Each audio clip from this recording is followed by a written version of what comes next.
রুহুল আমিন সাহেব দাওয়াত বরকাতুহু আলিয়া, সুযোগ্য মহাদিস ও শিক্ষা সচিব, জামিয়া আরাবিয়া দারুল উলুম সরকার মাদ্রাসা, আলমদিঘি বগুড়া।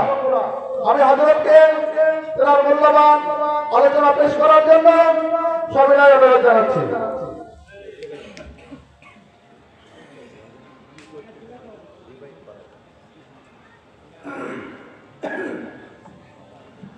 السلام عليكم ورحمة الله وبركاته। সালামের জবাব শুনে মনে হচ্ছে গত দিকে খাইছেন আর এখন খান। সালামের জবাব তো গুনাহ না সওয়াব? আরো জোরে, গুনাহ না সওয়াব? সওয়াবের কাজ জোরে করতে হবে, আস্তে করতে হবে। আমি আবারও সালাম বলবো। আসসালামু আলাইকুম ওয়া রাহমাতুল্লাহি ওয়া বারাকাতুহু। ওয়া আলাইকুম আসসালাম ওয়া রাহমাতুল্লাহ। الحمد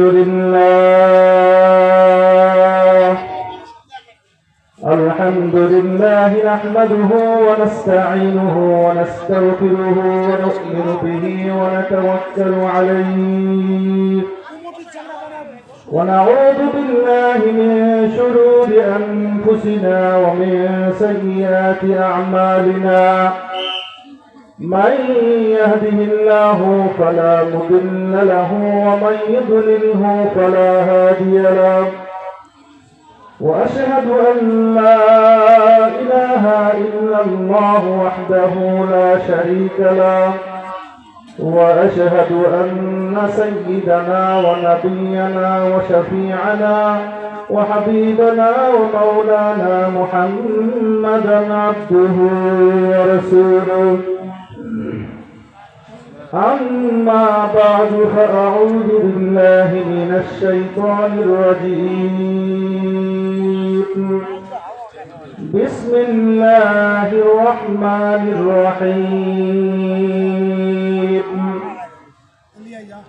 إن الذين آمنوا وعملوا الصالحات كانت لهم جنات الفردوس نزلا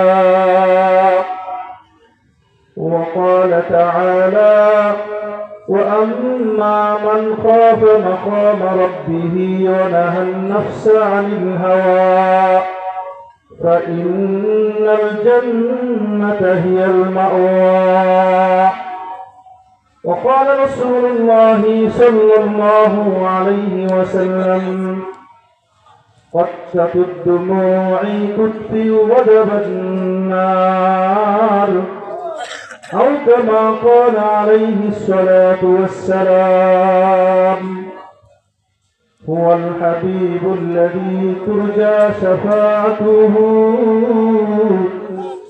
لكل هول من الأهوال مقتحم مولاي صل وسلم دائما أبدا على حبيبك خير الخلق كلهم يا خير من دفنت بالقاع أعظمه فطاب من تبهن القاع والأكم نفس الفداء لقبر وأنت ساكنه فيه العفاف وفيه الجود والكرم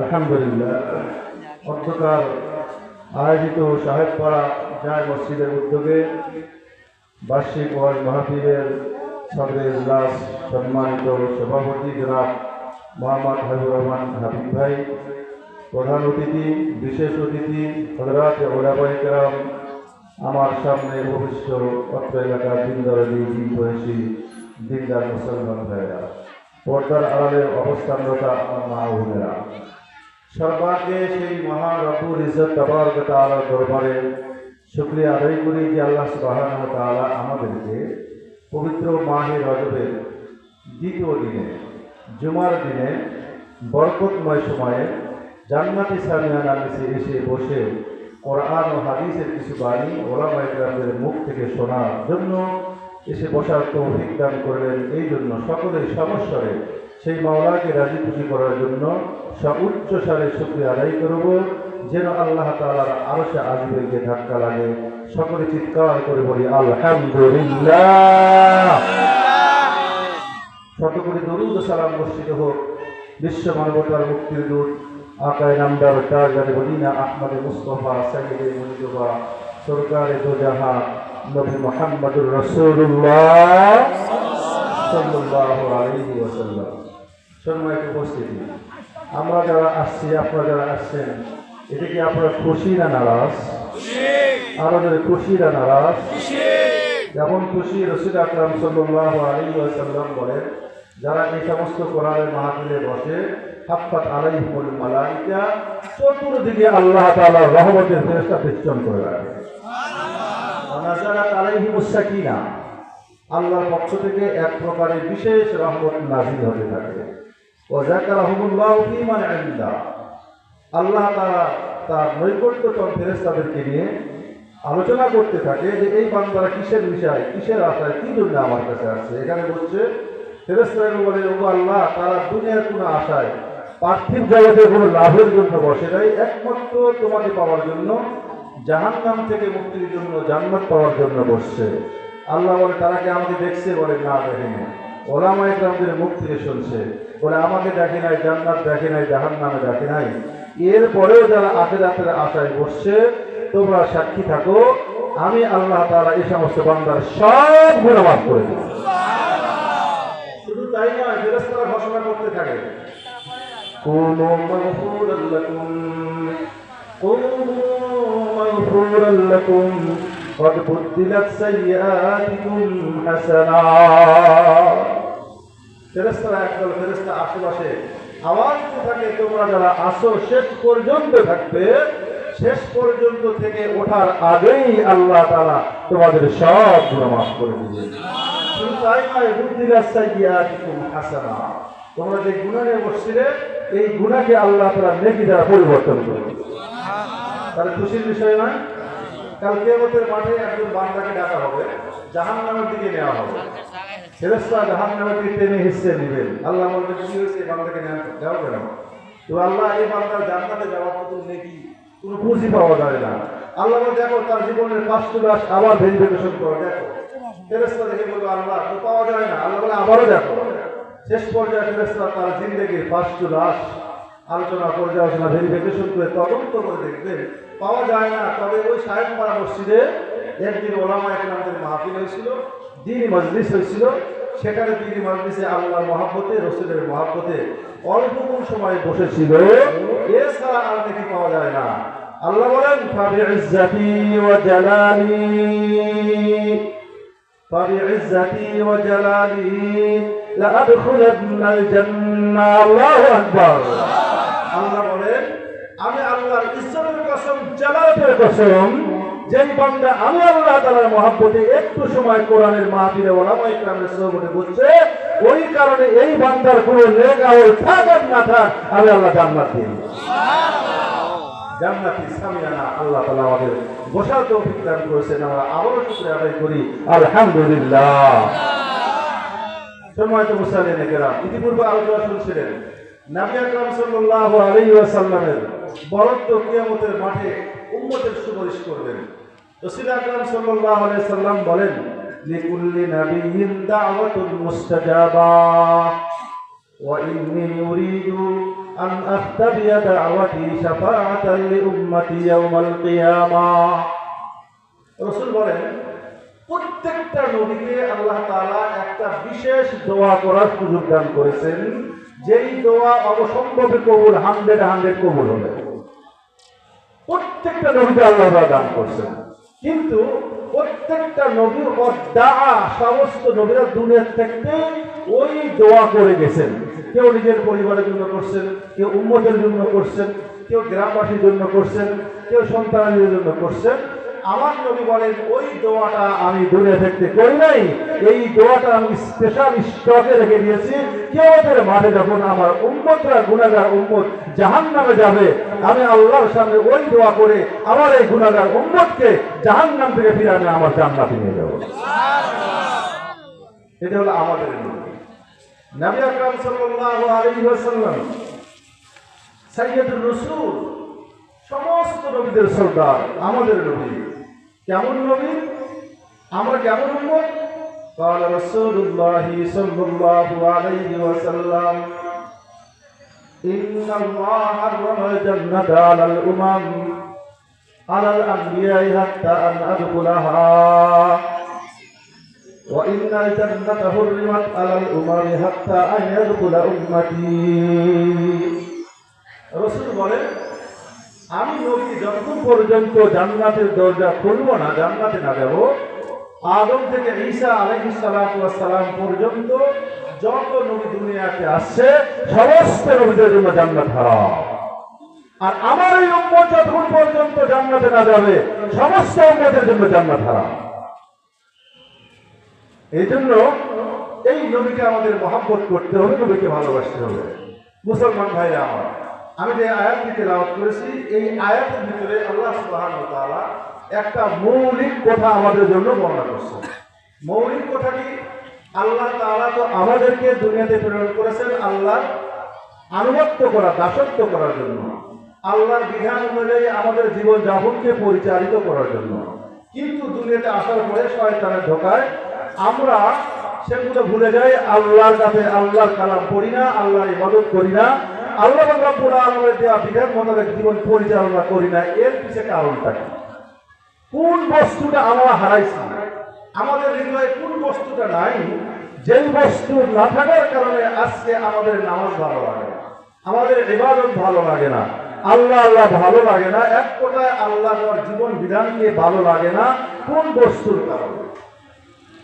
ওই বস্তুটা আল্লাহ তাআলা পবিত্র কোরআনুল কারীমের মধ্যে বলে দিয়েছে। আল্লাহ সুবহানাহু ওয়া তাআলা যখন আদমকে সৃষ্টি করলেন, ফেরেশতাদেরকে সিজদা করতে বললেন, ফাসাদাল মালায়েকা কুল্লুহুম আজমাউন ইল্লা ইবলিস, সকলেই আদম আলাইহিস সালামকে সিজদা করলেন, কিন্তু ইবলিস করলো না। আল্লাহ তাআলা বলেন, ফাখরুজ ফা ইন্নাকা রাজিম, কিয়ামত পর্যন্তের জন্য তুমি বিতাড়িত, এখান থেকে চলে যাও। শয়তান জানে আল্লাহ যতই রাগান্বিত হোক, এরপরেও আল্লাহর কাছে কেউ যদি দোয়া করে আল্লাহ কবুল করে। শয়তান আল্লাহকে বললেন, আল্লাহ আনজিরনি ইলা ইয়াউমি ইউবাসুন, হে আল্লাহ আমাকে কিয়ামত পর্যন্ত একটু সময় দিয়ে দেন। আল্লাহ বলেন, ইন্নাকা মিনাল মুনজারিন, তোমাকে সময় দিয়ে দেওয়া হলো। এবার শয়তান বলে, লা উফিয়ান্নাহুম আজমাইন, হে আল্লাহ যে আদমের কারণে আজকে আমি বিতাড়িত কিয়ামত পর্যন্ত, তোমার রহমত থেকে দূরে বলুন, ওই তোমার আদম বনে আদমকে আমি সবগুলোকে গোমরাহ করে জাহান্নামে নিয়ে ছাড়ব। আল্লাহ বলেন, ইল্লা ইবাদাকা মিনহুল মুখলাসিন, যারা আমার ঈমানদার বান্দা, নেককার বান্দা, এদেরকে জাহান্নামে দিতে পারবে না। আল্লাহ তাআলা ফেরেশতাকে ডাক দিল, আমার ফেরেশতারা, শয়তান আমার বান্দাদেরকে গুনাহ করাবে, নেক কাজ করতে দিবে না, তুমি এক কাজ করো, ইদা হাম্মা আবদি বিহাসানাতিন ফাকতুবহা ওয়া ইদা ফাআলাহা ফাকতুবহা আশরা وإذا هم عبدي بسيئة فلا تكتبها وإذا فعلها فاكتبها واحدا। আল্লাহ পাক রব্বুল আলামিন ফেরেশতাকে ডাক দিয়ে বলল, কিরামান কাতিবিন, শুনে রাখো, আমার বান্দা যখন কোনো নেক কাজ করার চিন্তা ভাবনা করবে, ইরাদা করবে, নিয়ত করে বসবে, আমার বান্দা যখন কোনো ভালো কাজের চিন্তা করবে, নামাজে যাওয়ার চিন্তা করবে, মসজিদে আসার চিন্তা করবে, মাহফিলে আসার চিন্তা করবে, এই চিন্তা করার সঙ্গে সঙ্গে এখনো আসে নাই, এখনো মসজিদ পর্যন্ত যাই নাই, শুধুমাত্র নিয়ত করেছে, তো সঙ্গে সঙ্গে তার আমলনামায় একটা নেকি রেখে দাও। ওই কাজ নিয়তের সঙ্গে সঙ্গে করে ফেলবে, মসজিদে এসে যাবে, মাহফিলে এসে যাবে, কোরআন তেলাওয়াতের নিয়ত করছে, কোরআন তেলাওয়াত করে ফেলবে। যখন বান্দা তেলাওয়াত করার নিয়ত করছে, তেলাওয়াত করে ফেলছে, সাদকাত দান খয়রাত করার নিয়ত করছে, সঙ্গে সঙ্গে সাদকাত করে ফেলছে, আল্লাহ রাব্বুল আলামিন ডাক দিয়ে বলেন, ওই বান্দার এক নেকি নয়, কমপক্ষে 10টি নেকি রেখে দাও। ওই রে হাম্মা ওদি বিসাইয়া, আর কোন বান্দা যদি একটা গুনাহের কাজের নিয়ত করে বসে, পাপ করবে, মিথ্যা কথা বলবে, চুরি করবে, ডাকাতি করবে, রাহাজানি করবে, জেনা করবে, সুদ খাইবে, ঘুষ খাইবে, নিয়ত করে বসছে, তুমি গুনাহ লেখো না, যতক্ষণ পর্যন্ত আমার ওই বান্দা ওই গুনাহকে তার নিয়ত দ্বারা পরিপূর্ণ না করে ওই গুনাহের মধ্যে লিপ্ত না হবে, এতক্ষণ পর্যন্ত তুমি একটাও গুনাহ লিখবে না। ওয়াইদা ফালাহা ফাকতুবহা ওয়াহিদা, যখন আমার এই বান্দা ওই নিয়তের সঙ্গে ওই গুনাহের কাজ করে ফেলবে, মিথ্যা কথা বলে ফেলবে, চুরি করে ফেলবে, জেনা করে ফেলবে, সুদ নিয়ে ফেলবে, ঘুষ নিয়ে ফেলবে, তো ওই বান্দা ওই গুনার জন্য মাত্র একটা গুনাহ তার আমলনামায় লিখে দাও। আর অপেক্ষা করতে থাকো বান্দা তওবা করে কিনা। যখন এই বান্দা গুনাহ থেকে তওবা করবে, আমি আল্লাহ পাক রব্বুল আলামিনের কাছে লজ্জিত হয়ে হাত উঠে বলবে, রব্বানা যালামনা আনফুসানা ওয়া ইল্লাম তাগফির লানা ওয়া তারহামনা লানাকুনান্না মিনাল খাসিরিন। গুনাহ করার পরে ওই গুনার আমলনামায় একটি গুনাহ লেখা হইল, কিন্তু বান্দা ঈমানের কারণে কিছু ভুল করে এসে আল্লাহর দরবারে হাত উঠে আমার কাছে ক্ষমা চায় আর বলে, আল্লাহ ভুল করে ফেলেছি, শয়তানের ধোঁকায় পড়ে গুনাহ করে ফেলেছি, নফসের ধোঁকায় পড়ে গুনাহ করে ফেলেছি। এই গুনার উপরে লজ্জিত হইয়া আমার বান্দা যখন আমার কাছে হাত তুলে তওবা করবে, আমি আল্লাহ পাক রব্বুল আলামিন তাকে ক্ষমা করে দিব। ফেরেশতা ওই বান্দার যেই একটা গুনাহ তুমি লিখেছিলা ওই গুনাহকে পরিপূর্ণ ক্ষমা করে দাও। শুধু তাই নয়, ওই তওবা করার কারণে ওই বান্দার একটা গুনাহ যখন তুমি তার আমলনামা থেকে মিশে ফেললা, শুধু তাই করো না, বরং তওবার কারণে ওই বান্দার আমলনামায় আরেকটি সওয়াব লিখে দাও। এজন্য আল্লাহ তাআলা আমাদেরকে জান্নাতে যাওয়ার বড় অফার, বড় সুযোগ করে দিয়েছে। এরপরেও আমরা কেন আসি না, কেন করতে চাই না আল্লাহ? এর পিছনে কারণ হলো তোমাদের হৃদয়ে, দিলের ভিতরে আমি আল্লাহর ভয় না। আমাদের নামাজ ভালো লাগে না, ইবাদত ভালো লাগে না, সুন্নাহ মোতাবেক জীবন পরিচালিত করতে ভালো লাগে না। এর পিছনে মূল কারণটা হলো আমাদের ভিতরে আল্লাহ তাআলার ভয় না। আল্লাহ রাব্বুল আলামিনের ভয় যদি কোনো বান্দার হৃদয়ে এসে যায়, এই বান্দার দ্বারা আল্লাহর কোনো বিধান কখনো লঙ্ঘন হতে পারে না। আল্লাহ রাব্বুল আলামিনের ভয় যদি কোনো বান্দার দিলে এসে যায়, এই বান্দা কখনো মিথ্যা কথা বলবে না। আল্লাহর ভয় যদি কোনো বান্দার ভিতরে এসে যায়, এই বান্দা কখনো খুন খারাপি করবে না। আল্লাহর ভয় যদি এই বান্দার হৃদয়ে বসে যায়, ফজরের নামাজ কাজা হবে না। আল্লাহর ভয় যদি এই বান্দার হৃদয়ে বসে যায়, বাজারে মাপ করতে মাপের মধ্যে কম দিবে না। এক কথায় কোনো ইবাদত কমতি হবে না। আল্লাহর বান্দার ভয় যদি হৃদয় থেকে যায়, সেই সাথে মসজিদ থেকে যখন আল্লাহু আকবারের ধ্বনি আসবে, এই বান্দা আর ঘুমাবে না। যতই আরামের ঘুম, যতই গরমের লাফের ভিতরে ঘুম পারুক না কেন, আল্লাহ রাব্বুল আলামিনের ভয় ওই হৃদয় ওই বান্দাকে তার চোখের ঘুম দূর করে মসজিদ পর্যন্ত যাইতে বাধ্য করে দিবে। মুসলমান বন্ধুরা, আল্লাহ রাব্বুল আলামিনের ভয় বান্দার হৃদয়ে যদি এসে যায়, ওই বান্দা কখনো মিথ্যা কথা বলবে না।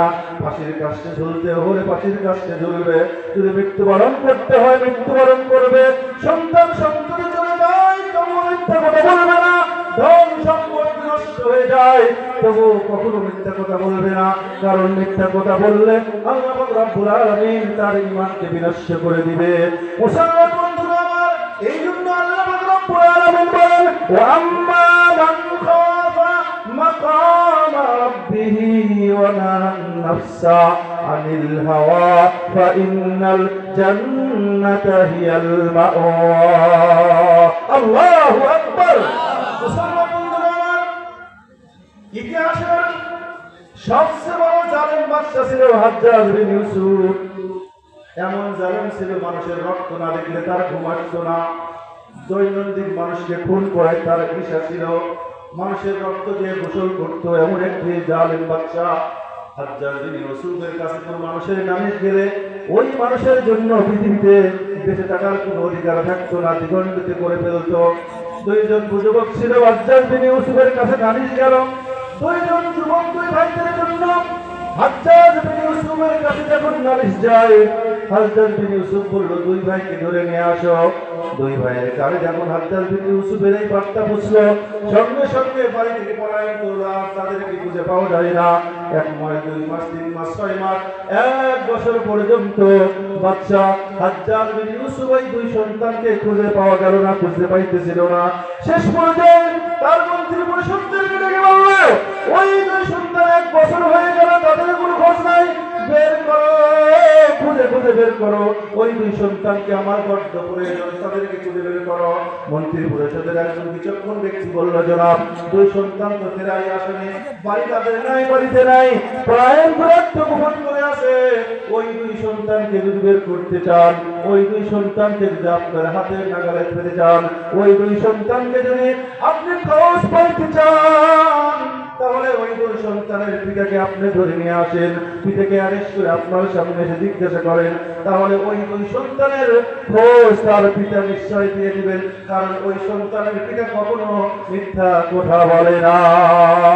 মুসলমান ভাই বলে, আমার হাজ্জাজ বিন ইউসুফ বললেন, ঠিক আছে, যাও, ওই দুই সন্তানের পিতাকে আমার সামনে হাজির করো। সঙ্গে সঙ্গে ফোর্স দিয়ে ওই দুই সন্তানের পিতাকে বাড়ি থেকে অ্যারেস্ট করে তার সামনে হাজির করলো। ঘটনা এমন, এই ফোর্স যখন এই দুই সন্তানের বাড়িতে এসে তার পিতাকে অ্যারেস্ট করবে, আর 1 ঘন্টা আগে ওই পলাতক দুই সন্তান বাড়ির মধ্যে প্রবেশ করেছে। এমন টাইম বাদশার সামনে যখন ওই দুই সন্তানকে আনা হলো, দুই সন্তানের পিতাকে যখন আনা হলো, দুই সন্তানের পিতাকে যখন বাদশার সামনে উপস্থিত করা হলো, বাদশা ডাকতে বলে, আইনা ওরা দুবুল ফিরার, ও মুরব্বী, তোমার ওই দুই সন্তান যারা দীর্ঘদিন যাবৎ পলাতক অবস্থায় আছে, পলায়ন করে আছে, ওই দুই সন্তান কোথায়? ওই দুই সন্তানের খোঁজ আমাকে দেওয়া, আমি খোঁজ জানতে চাই।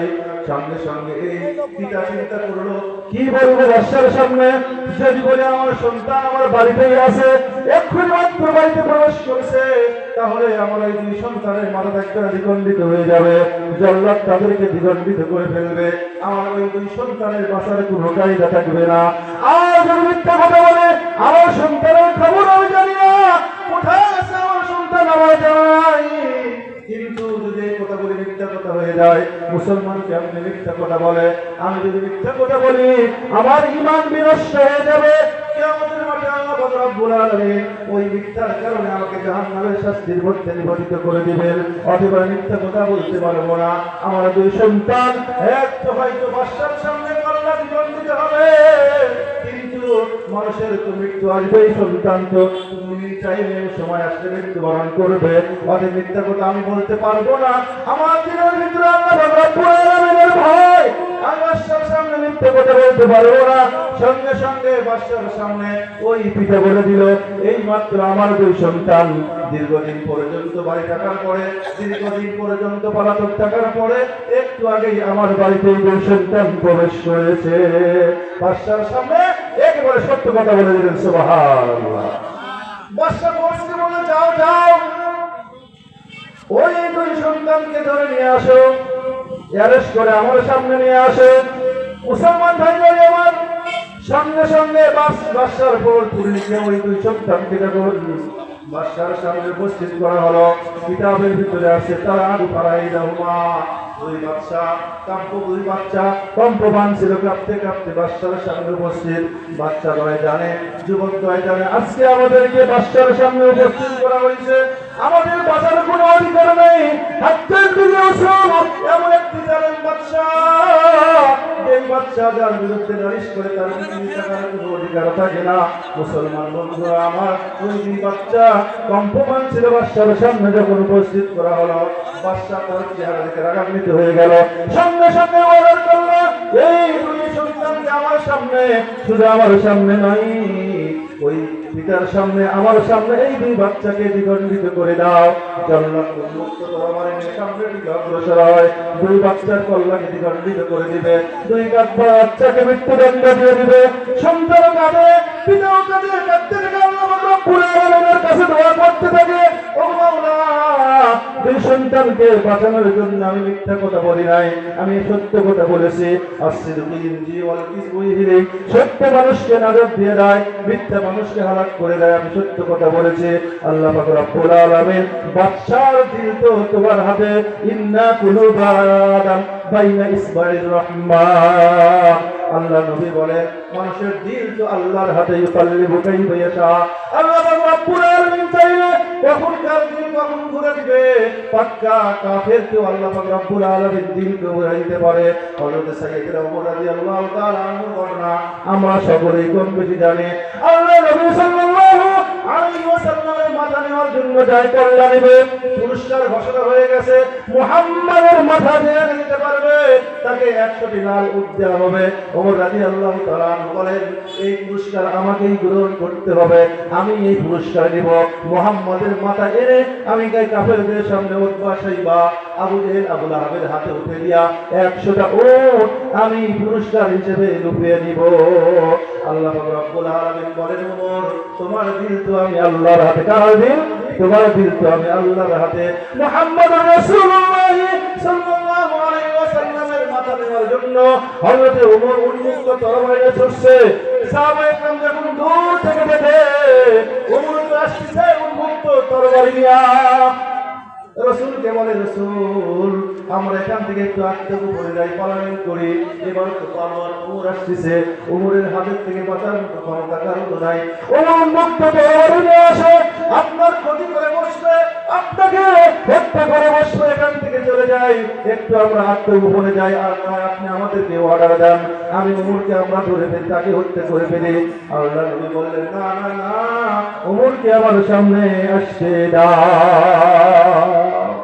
সাইয়েদনা ওমর রাদিয়াল্লাহু তাআলা যখন মসজিদের মধ্যে প্রবেশ করবে ভাব, আল্লাহ বলে ওমর তোমার দিল তো আমি আল্লাহর হাতে। আল্লাহ তাআলা দিলটাকে এমন ঘুরে দিলেন, ওমর রাসূল করিম সাল্লাল্লাহু আলাইহি সাল্লামের কল্লা গদিরে দূরের কথা সঙ্গে সঙ্গে রাসূলের কাছে এসে হাত দিয়া বায়াত করে মুসলমান হয়ে গেলেন।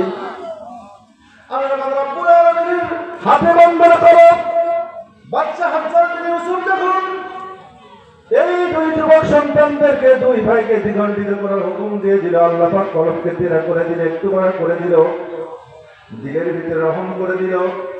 যখন জল্লাদ উন্মুক্ত তরবারি নিয়ে এই দুই ভাইকে হত্যা করার জন্য যখন সামনে অগ্রসর হয়, আল্লাহ পাক রব্বুল আলামিন হাজ্জাজ বিন ইউসুফের দিলের ভিতরে কম্পন সৃষ্টি করে দেয়।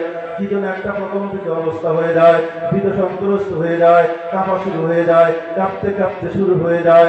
সঙ্গে সঙ্গে ডাক দেওয়া জল্লাদ থামো থামো, মাহিয়া জল্লাদ থেমে যাও থেমে যাও, এই দুই সন্তানকে আর হত্যা করা হবে না, কল্লা দ্বিগণ্ডিত করার প্রয়োজন নাই।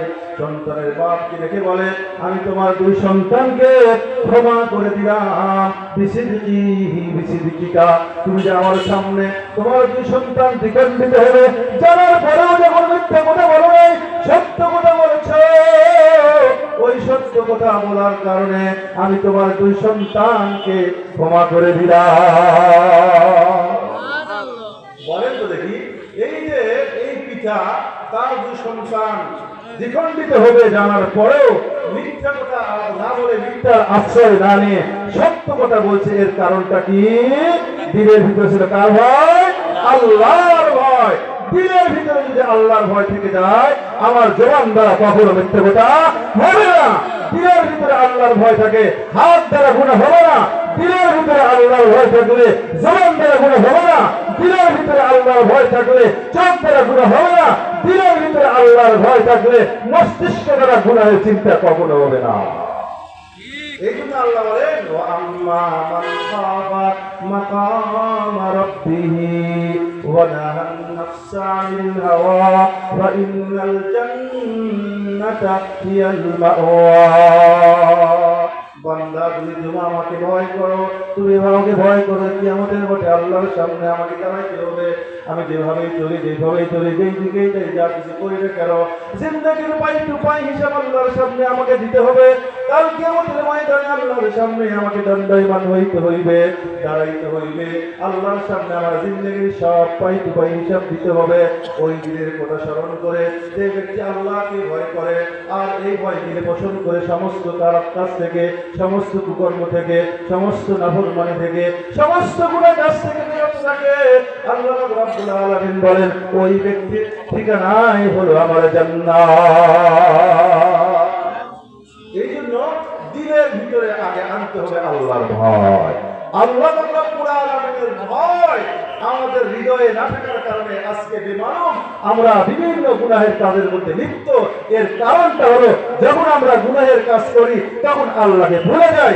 আর যদি আমার হৃদয়ে আল্লাহর ভয় থাকে, গুনাহের দিকে পা বাড়াতেই কলব থেকে ব্রেক চেপে দিলে খবরদার তোমাকে কিয়ামতের ময়দানে আল্লাহর সামনে দাঁড়াইতে হবে। ওই দিন তোমার জিন্দেগির পাই টু পাই হিসাব আল্লাহর সামনে দিতে হবে। মুসলমান ভাইরা আমার, সাইয়েদনা ওমর রাদিয়াল্লাহু তাআলা শেষ রাতে প্রজাদের অবস্থা অবলোকন করার জন্য ঘর থেকে বাইরে হয়। কোথাও যাইতেছিল, যাইতে যাইতে একটা ঝুপড়ির পাশে আসছে ছোট্ট একটা বেড়ার ঘর। পাশে এসে যখন দেখেন ঘরের ভিতরে থেকে কি যেন একটা আওয়াজ আছে, মা মেয়েকে ডাকতে বলেন। শেষ রাত্রে এখনো সময় সাথে ঘরে নাই।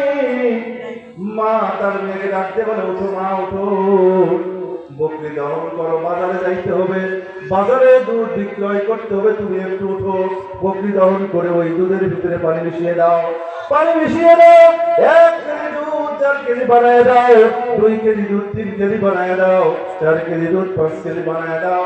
গভীর রাত্রে উঠে শেষ রাত্রে গোপনে গোপনে কাজটা সেরে নাও।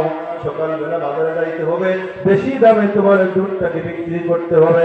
ছোট্ট মহিলা এখন কেমন বালেক পাত্র হবে, ডাক দিয়ে বলে, মা তুমি জানো না এদেশের খলিফা ওমর ইবনুল খাত্তাব রাদিয়াল্লাহু তাআলা আনহু নিষেধাজ্ঞা জারি করেছেন।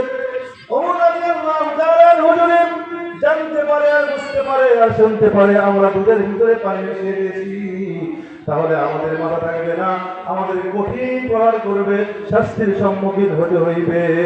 মা ডাকতে বলে, ও বেচা, ও বেচারি, ও বেটি, কোথায় ওমর? শেষ রাত্রে ওমরের পাশার কোথায়? ওমর কোথায় ঘুমাইছে আর আমরা কোথায় আছি? এই শেষ রাত্রে এখনো তো কাল হয় নাই, এখনো সবে সাদের হয় নাই, কেউ তো তোমাকে দেখবে না। যখনই সঙ্গে সঙ্গে মায়ের কথা বললো, ওমর তো দেখবে না, এই রাত্রে ওমরকে কোথায় পাইবে? ওমর তোমাকে কেমনে দেখবে?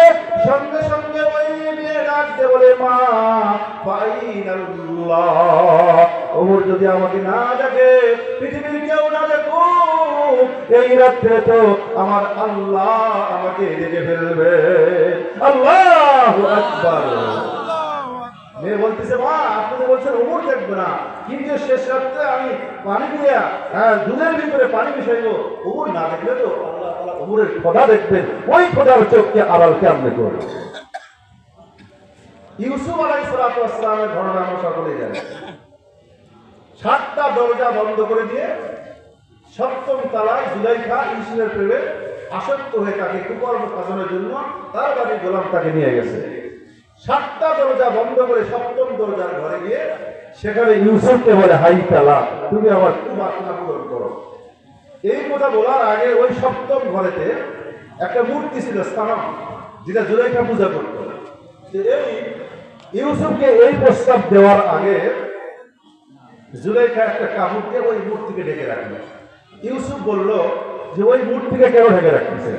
বলে, আমি তোমার সঙ্গে এই যে কাজ করতে যাচ্ছি, এটা একটা গর্হিত কাজ, আর এই গর্হিত কাজ আমার মাবুদ, আমার এলা, আমার মূর্তি, আমার রব যাকে মানি তার সামনে তো করা যাবে না, এই জন্য তাকে ঢেকে দিলাম। এমন রব ঢেকে দিলে আর দেখতে পায় না। আমাদের রব কি তাই নাকি? দুনিয়ার মূর্তি চলতেও পারে না, চলতে বুঝতেও পারে না, এমন রবকে তুমি পূজা করো, এমন রবকে মানো যে রবের গায়ে তার মুখের উপরে একটা পাতলা কাপড় দিয়ে দেখতে পারে না। আমার রবকে বলে, ফান বুঝু না ইল্লা বিসুলতান, ও ভবন পড়ে বান্দা, তুই সমুদ্রের তলে কিসে গুণা করো, একদম মাটির নিচে গিয়েও গুণা করো, আমি আল্লাহ তা শেখানো আমার নজর যা। তো ইউসুফ বললো, তোমার রবের চেহারায় যদি পর্দা দেওয়ার কারণ না থাকে, কিন্তু তার আমার তো একটা মাবুদ আছে, এই মাবুদের চোখ কখনো ঢাকা যায় না, অতএব আমি এই কাজ করতে পারবো না। পারবো না। এই মেয়ে বলে, মা দুনিয়ার চোখকে তো ফাঁকি দিবেন, কিন্তু আল্লাহর চোখকে কেমন ফাঁকি দিবেন? হযরতে ওমর রাদিয়াল্লাহু তাআলা আনহু শুনে চলে গেলেন। পরের দিন সকালে ফোর্স পাঠায় দিলেন, লোক পাঠায় দিলেন, যাও ওই বস্তির ভিতরে, ওই ঝুপড়ির ভিতরে, ওই ঘর থেকে দুইজন, একজন মা আর একজন ছোট মেয়ে, তাকে ধরে নিয়ে আসা আমার সামনে। মুসলমান ভাইরা আমার, যখন ওই মা এবং মেয়েকে যখন ওমর রাদিয়াল্লাহু তাআলা আনহু লোকজন ধরে নিয়ে আসতেছেন, হযরত ওমর রাদিয়াল্লাহু তাআলা আনহু সিংহাসনে বসা অবস্থায়, চেয়ারে বসা অবস্থায় আছেন। দূর থেকে যখন দেখছেন ওই মা এবং মেয়েটাকে নূরের দরবারে আমাদেরকে নিয়ে যাওয়া হয়, সঙ্গে সঙ্গে চিন্তায় পড়ে গেল, হয়তো আমরা রাত্রিটাই কত বকবক করেছিলাম, দুধের ভিতরে পানি মিশাইছিলাম, হয়তো মোর জানে, হয়তো বা ওমর জানে চলে গেছে, হয়তো বা ওমর বুঝতে পারছে আজকে আমাদের আর নিস্তার নাই, আজকে আমাদের আর নিস্তার নাই, আজকে আমাদের মা এবং মেয়েদের দুইজনে আসতে শাস্তির সম্মুখীন হতে হবে। ওমর রাদিয়াল্লাহু তাআলা আনহু সামনে আসার পরে যখন ওই মেয়েকে ডাক দিয়ে বললেন, মাকে ডাক দিয়ে বললেন, মা আমি একটা প্রস্তাব করতে চাই, তুমি রাজি আছো কিনা? বলে, কি প্রস্তাব করেন? ওমর রাদিয়াল্লাহু তাআলা আনহু ডাক দিয়ে বলেন, আমার একটি সন্তান আছে, তুমি যদি রাজি থাকো আমার এই সন্তানকে তোমার মেয়ের সঙ্গে বিয়ে দিতে চাই, কারণ তোমার সন্তানের ভিতরে আল্লাহ পাক রব্বুল আলামিনের ভয় ভরপুর রয়ে গেছে। মুসলমান বন্ধুরা আমার, এবার এনসার দেন। ওই রাতের অন্ধকারে শেষ রাত্রে একটি মেয়ে দুধের ভিতরে পানি মিশাইতে রাজি হয় নাই, আল্লাহর ভয়ে পানি মিশাইতে রাজি হয় নাই, কারণ তার ভিতরে ছিল কার ভয়? আল্লাহ পাক রব্বুল আলামিনের ভয়। এজন্য আল্লাহ বলেন, ও আম্মা মান খাফা মাকাম রাব্বিহি ওয়া নাহান নাফসা আনিল হাওয়া ফাইন্নাল জান্নাতা হিয়াল মাওয়া। মুসলমান বন্ধুরা আমার, যখন আল্লাহ পাক রব্বুল আলামিনের ভয় দিলে আসবে, আর আল্লাহ পাক রব্বুল আলামিনের ভয় চোখ থেকে যখন পানি বের হয়ে যাবে, বান্দার এই চোখের পানির বড় দাম আল্লাহর কাছে। মুসলমান বন্ধুরা আমার, আল্লাহ পাক রব্বুল আলামিন যখন কিয়ামতের মাঠে কাফার নাম ধারণ করবেন, অনাশ্বর হবে আমার কিয়ামতের জুলফা, আল্লাহ পাক রব্বুল আলামিন হযরত আদম থেকে নিয়ে কিয়ামত পর্যন্ত যত মানুষ পৃথিবীতে আসবে, কিয়ামতের মাঠে সমস্ত মানুষকে একত্রিত করবেন। ওই সময় যখন মানুষের আমলনামা কারো ডান হাতে দেওয়া হবে, কারো আমলনামা বাম হাতে দেওয়া হবে, জাহান্নাম গদ গদ গদ গদ করতে থাকবে, নিঃশ্বাস ফেলতে থাকবে। জাহান্নাম আল্লাহ পাক রব্বুল আলামিনকে ডাক দিয়ে বলবে, আল্লাহ জন্ম থেকে চলছি, আজকে হাসরের মাঠে মানুষ জমায়েত হয়ে গেছে, আমার আর ধৈর্য ধারণ করতে পারতেছি না, দাও আমার ভিতরে মানুষ দাও, মানুষ খাইব, দাও আমার ভিতরে মানুষ ঢুকে দাও, মানুষ খাইব। এই বলে জাহান্নাম গর্জন করতে থাকবে, গর্জনে জাহান্নাম হাসরের ময়দানে আগাইতে থাকবে, হাসরের ময়দানে দৌড়াইতে থাকবে, মানুষদেরকে নিঃশ্বাস দিয়ে তাদের গ্রাস করতে চাইবে। জাহান্নাম যখন হাসরের ময়দানের দিকে দৌড়াইতে থাকবে, মুসলমান বন্ধুরা আমার, ফেরেশতারা বুঝতে পারবে, দেখতে পারবে, আল্লাহ পাক রব্বুল আলামিনকে ডাক দিয়ে বলবে, ফেরেশতারা, মাবুদ জাহান্নাম এত ক্ষিপ্ত হয়ে গেছে, এত ক্ষুধার্ত হয়ে গেছে, জাহান্নাম তো হাসরের দিকে ছুটছে, হাসরের ময়দানের দিকে যায়, হাসরের ময়দানের দিকে জাহান্নাম গেলে তোমার সব বান্দাকে জাহান্নামে আগুনে সারাসারি করে খেয়ে শেষ করে দিবে। ও বাবা, জাহান্নামকে স্তব্ধ করে দাও, জাহান্নামকে থামায় দাও। আল্লাহ পাক রব্বুল আলামিন ফেরেশতাদেরকে ডাক দিয়ে বলেন, ও আমার ফেরেশতারা, জাহান্নামকে আটকায় দাও, কোন ক্রমে যেন আমার জাহান্নাম হাসরের ময়দান পর্যন্ত আসতে না পারে। আল্লাহ পাক রব্বুল আলামিন অর্ডার করবেন, ৭০,০০০ রহমতের ফেরেশতা ৭০,০০০ শিকল লাগায়া জাহান্নামকে তার প্রতিরোধ করতে চেষ্টা করবে, জাহান্নামকে আটকানোর চেষ্টা করবে, জাহান্নামকে পিছিয়ে থেকে ফেলতে থাকবে, কিন্তু জাহান্নামের শক্তি এত বেশি হয়ে যাবে, জাহান্নাম এত শক্তিশালী হবে, জাহান্নাম এত ক্ষুধার্ত হবে, জাহান্নাম এত তীব্র হয়ে যাবে, ৭০,০০০ ফেরেশতা ৭০,০০০ শিকল লাগায় জাহান্নামকে আটকাইতে পারবে না। জাহান্নামকে আবার জাহান্নাম হাসরের ময়দানে যাইতেই থাকবে, ফেরেশতারা অকুলার হয়ে যাবে, আটকাইতে পারবে না। এবার আল্লাহ পাক রব্বুল আলামিনকে ফেরেশতারা ডাক দিয়ে বলবেন, ও মাবুদ, আমরা ৭০,০০০ ফেরেশতা ৭০,০০০ শিকল লাগায় জাহান্নামকে আটকাইতে পারি না। মাওলা, জাহান্নামের এত শক্তি হয়ে গেছে, যদি হাসরের ময়দানে চলে যায়, তোমার জাহান্নাম একটা মানুষকেও রাখবে না, সবগুলো খায় সরকার করে ফেলবে। ও আল্লাহ, তুমি জাহান্নামকে জানাও, আমরা ফেরেশতারা পারতেছি না, আমাদের শক্তি অকুলার হয়ে যায়। আল্লাহ পাক রব্বুল আলামিন ফেরেশতাদের এই আকুতি এবং ফেরেশতাদের এই দোয়া দিতে আল্লাহ পাক রব্বুল আলামিন বলবেন, ও ফেরেশতারা তোমরা পারতেছো না, 70,000 ফেরেশতা 70,000 শিকল, তারপরেও জাহান্নামকে থামাইতে পারো না, জাহান্নামকে আটকাইতে পারো না। ঠিক আছে, এবার আমি আল্লাহ পাক রব্বুল আলামিন নিজেই জাহান্নামের ব্যবস্থা করে দিলাম। আল্লাহ পাক রব্বুল আলামিন সঙ্গে সঙ্গে জাহান্নামকে তার গতি রোধ করার জন্য, তার শক্তিকে নিঃশেষ করে দেওয়ার জন্য, তার ক্ষুধাকে নিবারণ করার জন্য আল্লাহ পাক রব্বুল আলামিন 2 ফোঁটা পানি জাহান্নামের ভিতরে নিক্ষেপ করে দিবে। কিতাবে আছে আল্লাহ পাক রব্বুল আলামিন যখন জাহান্নামের ভিতরে 2 ফোঁটা পানি নিক্ষেপ করে দিবে, সঙ্গে সঙ্গে জাহান্নামের আগুন নিভে যাবে। সঙ্গে সঙ্গে জাহান্নামের আগুন নিভে যাবে, সঙ্গে সঙ্গে নাম স্তব্ধ হয়ে যাবে, জাহান্নাম পিছের দিকে দৌড়াইতে থাকবে। ফেরেশতারা ডাকতে বলবেন, ও মাবুদ কি মেডিসিন দিলা? আমরা 70,000 রহমতের ফেরেশতারা 70,000 শিকল লাগায় জাহান্নামকে আটকাইতে পারি না, আমাদের শক্তি অপূরণ হয়ে যায়, জাহান্নাম সামনের দিকে দৌড়ায়, আমরা থামাইতে পারতেছিলাম না, এত তীব্র এত শক্তিশালী এত ক্ষুধার্ত হয়েছিল, কিন্তু আপনি শিকল লাগান নাই, আপনি কোনো কাজে লাগান নাই, দড়ি লাগান নাই, কিন্তু মাত্র 2 ফোঁটা পানি জাহান্নামের মধ্যে দিয়ে দিলেন, আর এই 2 ফোঁটা পানির কারণে জাহান্নামের আগুন নিভে গেল। শুধু নিভে গেল না, জাহান্নাম পিছের দিকে দৌড়াইতে থাকে। আল্লাহু আকবার। ও আল্লাহ, কি মেডিসিন তুমি দিলে? মাত্র 2 ফোঁটা পানি। এত পাওয়ারফুল পানি কিসের গো আল্লাহ? দরিয়ার পানি দিয়েছো নাকি জমজমের পানি দিয়েছো গো আল্লাহ, নাকি হাউজে কাউসারের পানি দিয়েছো গো আল্লাহ, নাকি আবে হায়াতের পানি মেডিসিন তুমি ব্যবহার করেছো?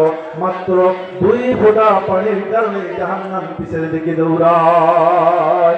আল্লাহ পাক রব্বুল আলামিন ডাক দিয়ে বলেন, ফেরেশতা আমি আমার জাহান্নামের আগুন, জাহান্নামের ক্ষুধাকে খাওয়ানোর জন্য দুনিয়ার কোনো পানি মেডিসিন ব্যবহার করি নাই, দুনিয়ার কোনো পানি ব্যবহার করি নাই, দুনিয়ার কোনো পানি ব্যবহার করি নাই, জমজমের কোনো পানি ব্যবহার করি নাই, আবে হায়াতের পানি ব্যবহার করি নাই, আমি আল্লাহ হাউজে কাউসারের পানি ব্যবহার করি নাই, তাহলে মাওলা কিসের পানি ব্যবহার করেন?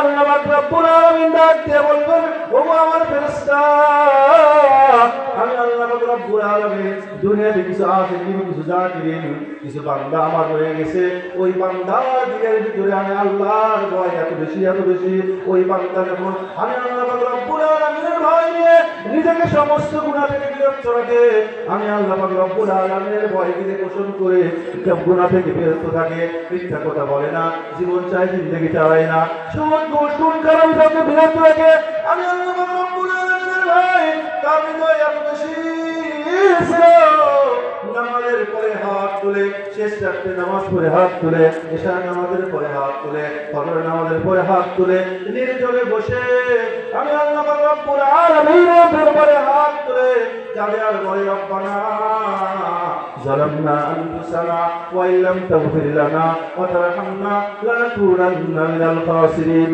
এই কথা বলে আমি আল্লাহর কাছে বলে, আর আমি আল্লাহর ভয়ে তার চোখের ফোঁটা পানি বের করে দেয়, চোখ দিয়ে অশ্রু ঝরে যায়, আল্লাহ পাক রব্বুল আলামিনের ভয়ে চোখ থেকে অশ্রু বয়ে যায়, ঝরঝর করে চোখের পানি পড়ে যায়, আমি আল্লাহর সামনে হাত তুলতে দেরি, কিন্তু তার চোখের পানি পড়তে দেরি হয় না, আমি আল্লাহ পাক রব্বুল আলামিন আমার ওই আশিকিন জাকিরিন বান্দার চোখের পানি, আমার ওই নারী পুরুষের চোখের পানি আমি আল্লাহ পাক রব্বুল আলামিন ওই সময় সংরক্ষণ করে দিয়েছিলাম। আমি আমার ওই আশিকিন জাকিরিন যেই বান্দার দিলে আমি আল্লাহর ভয়, ওই বান্দার চোখের পানি দিয়া আজকের জাহান্নামকে নিয়ে দিলাম। আল্লাহু আকবার। قال رسول الله صلى الله عليه وسلم قطرة الدموع تطفئ غضب النار। জাহান্নামের আগুন নিভাবে আমার চোখের পানি। রাসূল বলেন, কাতরাতুদ দুমু তুতফি গাদাবান নার, চোখের 2 ফোঁটা পানি আমার জাহান্নামকে নিভাই দিবে।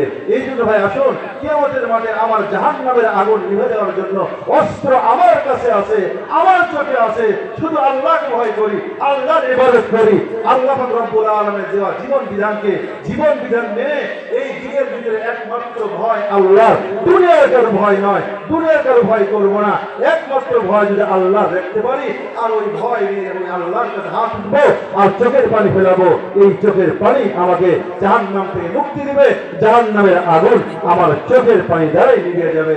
এই জন্য বলেন ও আম্মা মান খাফা মাকাম রাব্বিহি ওয়া নাহান নাফসা আনিল হাওয়া ফাইনাল জান্নাতা হিয়াল মাওয়া। আল্লাহ বলেন যারা আমাকে ভয় করে, এই ভয় দিয়ে পোষণ করো, সমস্ত গুনাহ থেকে নিজেকে বিরত রাখে, এই ব্যক্তির ঠিকানায় জান্নাত। আর রাসূল বলেন আইনানে লা তাদখুলানিন নার, আইনুন বাকাত মিন খাশিয়াতিল্লাহ ওয়া আইনুন সাহিরাত ফি সাবিলিল্লাহ। দুটো চক্ষুওয়ালা, দুটো চোখ কখনো জাহান্নামে যাবে না, দুটো চোখ কখনো জাহান্নাম পড়তে পারবে না, দুটো চোখওয়ালাকে জাহান্নাম কখনো গ্রাস করতে পারবে না। ওই চোখ যেই চোখ আল্লাহর ভয়ে কাঁদে, আর ওই চোখ যেই চোখ আল্লাহর রাস্তায় পাহাড়ারি করে, এই দুই চোখ ওয়ালাকে কখনো জাহান্নামে দিবে না। তাই আসুন আমরা আমাদের হৃদয়ে আল্লাহর ভয় পোষণ করে আমরা আমাদের চোখকে অস্ত্র বয়ে দিই, স্টকে রাখি, কিয়ামতের মাঠে যেন আমাদের জাহান্নাম এই চোখের পানিতে নিভাইতে পারি। আল্লাহ পাক রব্বুল আলামিন আমাদের সকলকে আল্লাহ পাক রব্বুল আলামিনের ভয় এবং আল্লাহর মহব্বত সকলের দিকে দিয়ে দিও। সকলে চিৎকার করে বলি আল্লাহুম্মা আমিন। ওয়া আখিরু দাওয়ানা আনিল হামদুলিল্লাহি রাব্বিল আলামিন।